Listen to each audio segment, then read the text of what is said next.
नमस्कार। घंटे की ध्वनि से आपको लग गया होगा कि हम आज किसी मंदिर में हैं। जी हाँ, आज हम हैं माँ विंध्यवासिनी के दरबार में। हमारे साथ होंगे माँ के अनन्य भक्त मिट्ठू मिश्र जी, जो कि त्रिकोण यात्रा से लेकर माँ के विभिन्न स्वरूपों का वर्णन करेंगे।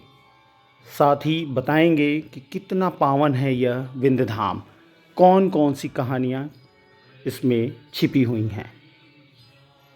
विंध्याचल का त्रिकोण जो है ना, वो अपने आप में विशेष है। ये असंतुलित मानव जीवन को संतुलन प्रदान करने वाला है, क्योंकि यहाँ पर जो त्रिकोण है वो इच्छा, क्रिया और ज्ञान का त्रिकोण है, और ये 3 देवियों का त्रिकोण है, और इसकी प्रधान अधिष्ठात्री माँ विंध्यवासिनी है। कहते हैं कि हम सब कुछ बता रहे हैं इसमें, ताकि कहते हैं कि विंध्यवासिनी के बिना, पॉइंट के बिना एक लाइन भी ड्रॉ नहीं होती, और विंध्यवासिनी के बिना इस सृष्टि की परिकल्पना ही नहीं की जा सकती है। तो ये आदि शक्ति माँ विंध्यवासिनी है। बहुत से लोगों के मन में ये भाव और ये जिज्ञासा होती है जानने की कि माँ द्वापर युग से जुड़ी हुई है। तो उनकी जिज्ञासाओं को मैं आपको बताना चाहता हूँ, शांत करना चाहता हूँ कि ये माँ द्वापर की नहीं है, ये माँ शतयुग से भी पहले की है। ये आदि माँ है, और ये आदि माँ है, और ये त्रिदेव की उत्पत्ति कारिका, जन्म देने वाली भगवती है। इसीलिए माँ के मंदिर में आप देखेंगे, जो प्रधान अधिष्ठात्री है इसके मंदिर में आप देखेंगे, तो माँ के स्नान का जल जहाँ गिरता है और उनके चरण तल से जो जल गिरता है, वहाँ त्रिदेव का अभिषेक होता है, और वहाँ त्रिदेव विराजते हैं। तो ये देवी विंध्यवासिनी है। इसके बीच से में अथर्व वेद में गायन भी होता है। अथर्व वेद में आया है कि सभी देवताओं ने एक बार माँ से पूछा था, सर्वे वे देवा देवी मुक्तस्तु काशी तुम कौन हो? तो माँ ने कहा, शाब्रवीत, सुनो, अहम ब्रह्म स्वरूपिणी मत्तः प्रकृति पुरुषात्मकम जगत शून्यम चा शून्यम च अहम आनंदानंदो अहम विज्ञाना विज्ञाने अहम ब्रह्मा ब्रह्मणि वेदितव्य अहम पंचभूतान्य पंचभूतानि अहम अखिलम जगत।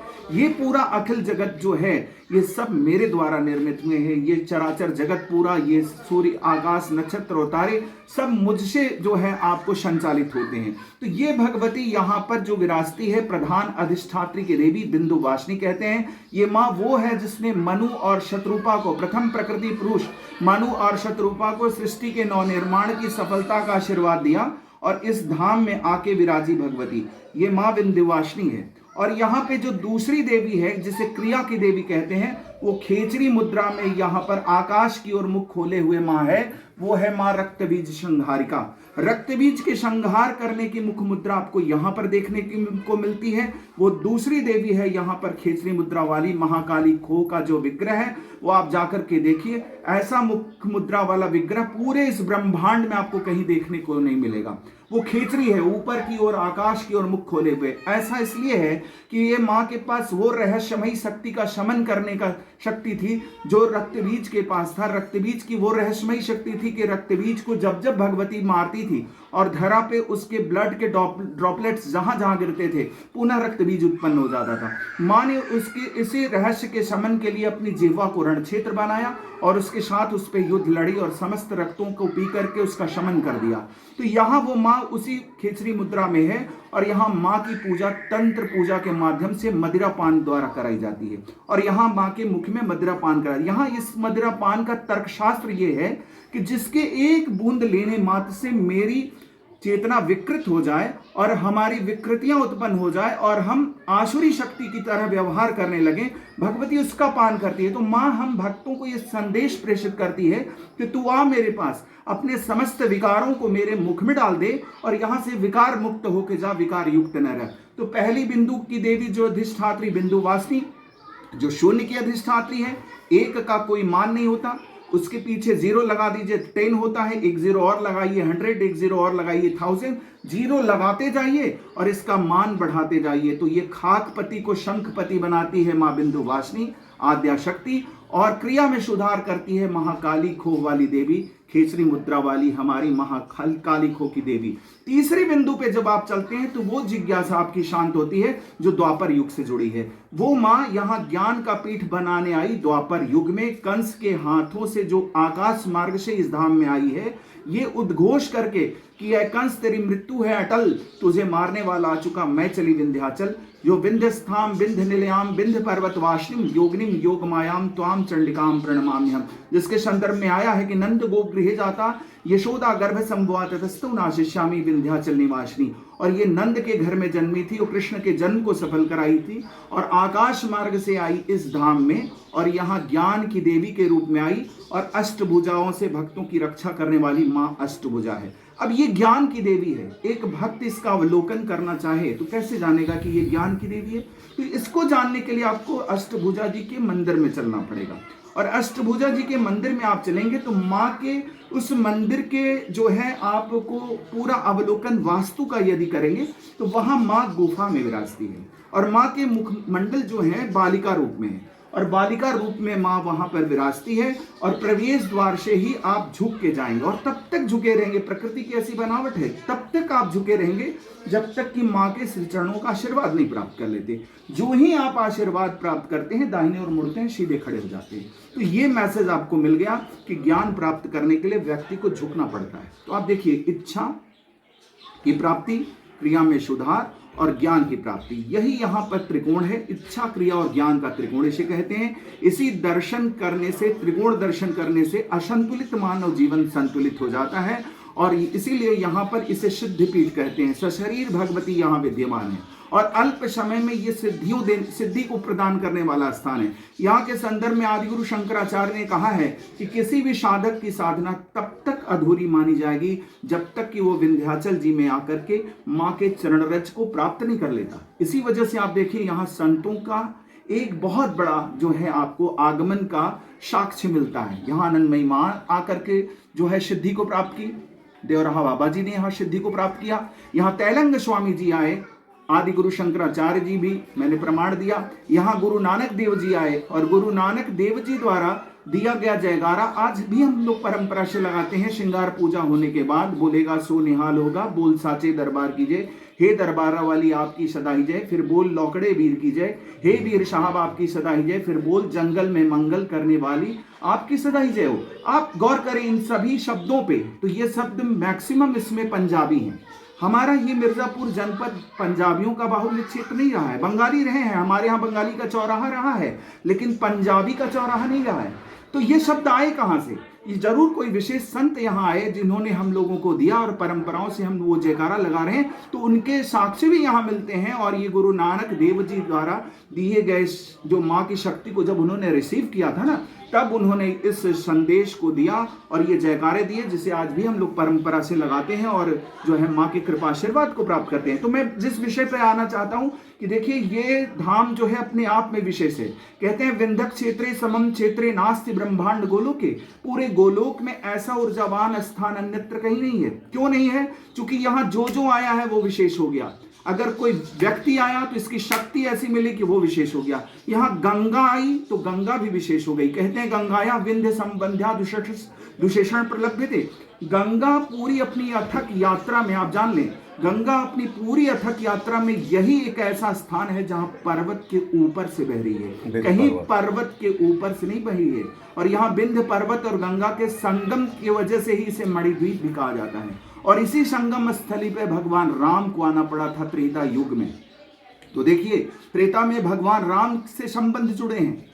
सतयुग में यहाँ आप देखेंगे तो तारकेश्वर महादेव जी की स्थापना होती है, जो तारकासुर राक्षस था और वो अमृत को प्राप्त करना चाहता था और वो चाहता था कि मैं अमर हो जाऊं। तो उसने अपने गुरु पुलस्त्य ऋषि जी से जब पूछा तो उन्होंने कहा कि तुम अमर नहीं हो सकते हो, लेकिन तुम्हारा नाम अमर हो जाएगा। ये शिव का वास धाम है विंध्याचल जी। यहाँ जाकर के शिव और शक्ति की उपासना करो और तुम शिव की आराधना करो, तुम अमृत को प्राप्त करोगे, तुम्हारे नाम अमर हो जाएंगे।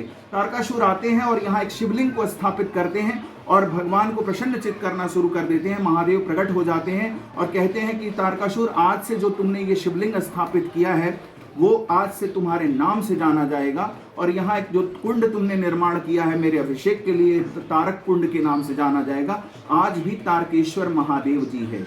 और यहाँ पर एक और बात बता दें, ये दक्ष प्रजापति की यज्ञ स्थली के रूप में भी ये विंध्य क्षेत्र जाना जाता है और वो यहाँ से आपको जो है बिरोही ग्राम है। और आप जान ले विंध्याचल की पंचकोशी यात्रा जिस पर मैं बात कर रहा था कि त्रिकोण दर्शन में व्यक्ति को 2 घंटे लगते हैं और इस यात्रा में कोई काशी में रुक जाता है, कोई इलाहाबाद में रुक जाता है और रुक करके आकर के दर्शन करके 2 घंटे में चला जाता है। विशेष भीड़ उन्हीं दिनों में होती है जब कोई मुंडन का मुहूर्त होता है, यज्ञोपवीत मुहूर्त होता है या कोई विशेष तिथियां होती हैं, उसमें विंध्याचल जी में अपार भीड़ होती है। लेकिन सामान्य दिनों में 2 घंटे से ज्यादा कोई पर्यटक यहां नहीं रुक सकता है, दर्शन करके चला जाएगा।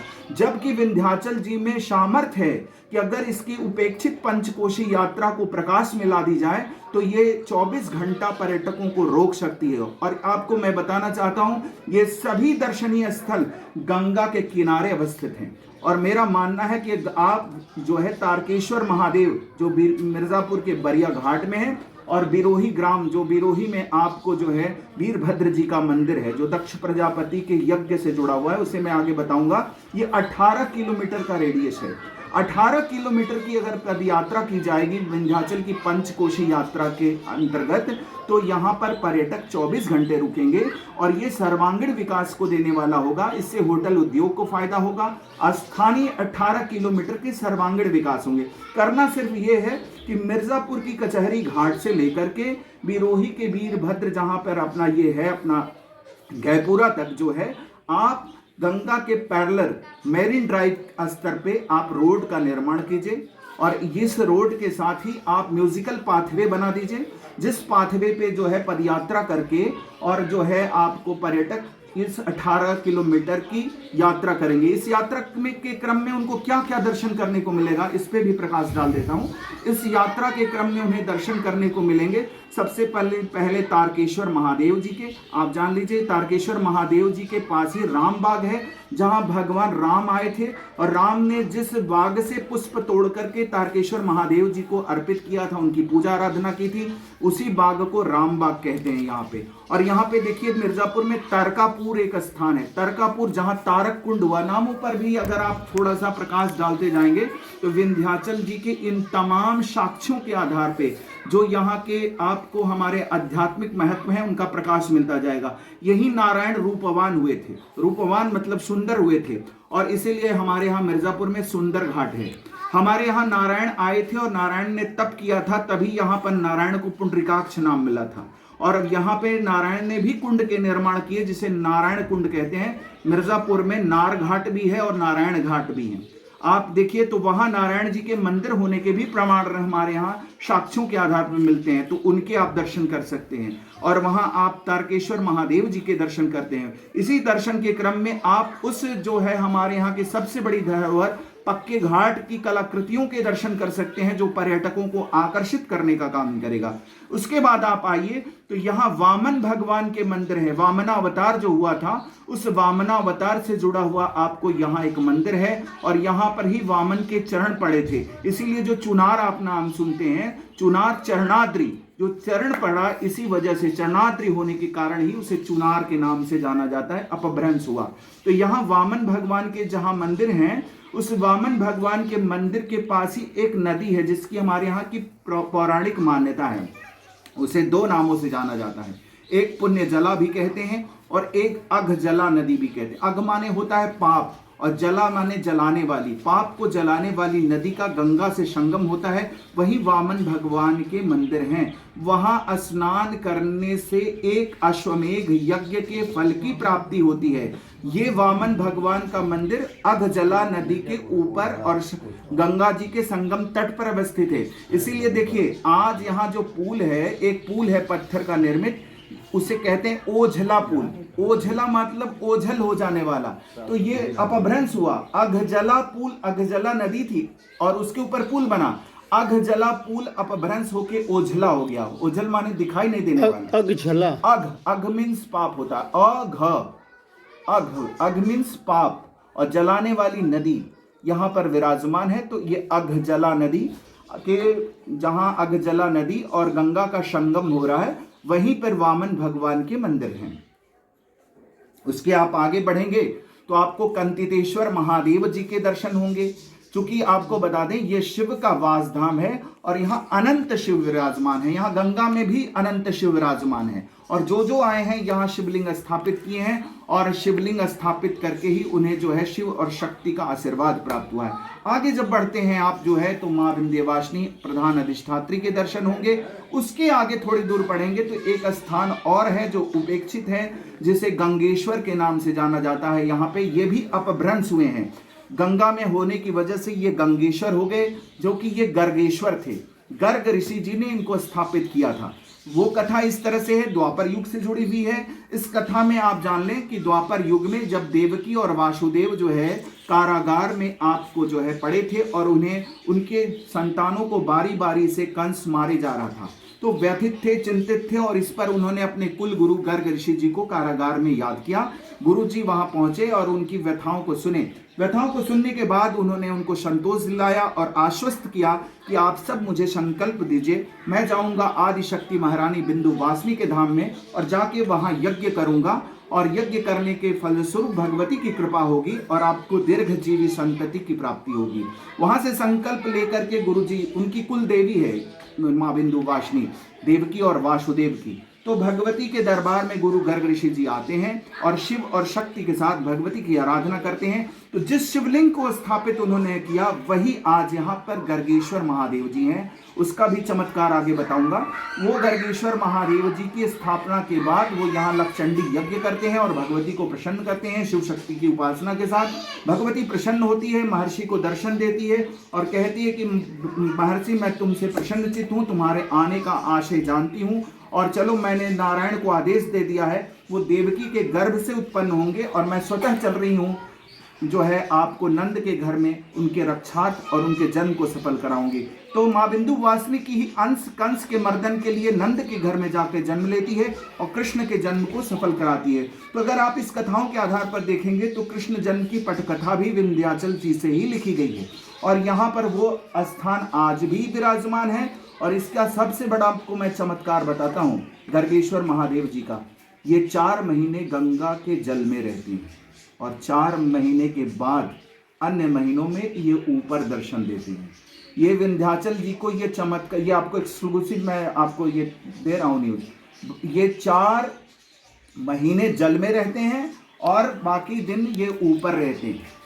और इनका सबसे बड़ा चमत्कार जानिए, ये जल में होने से यहाँ 4 महीना बहने वाली गंगा शिव गंगा हो जाती है, शिव गंगा हो जाती है। और सावन का पावन महीना, जिस महीने में नदियाँ रजस्वला हो जाती हैं और नदियों के स्नान करने से जो है आपको रोक लगी रहती है, लेकिन विंध्याचल जी अपवाद है।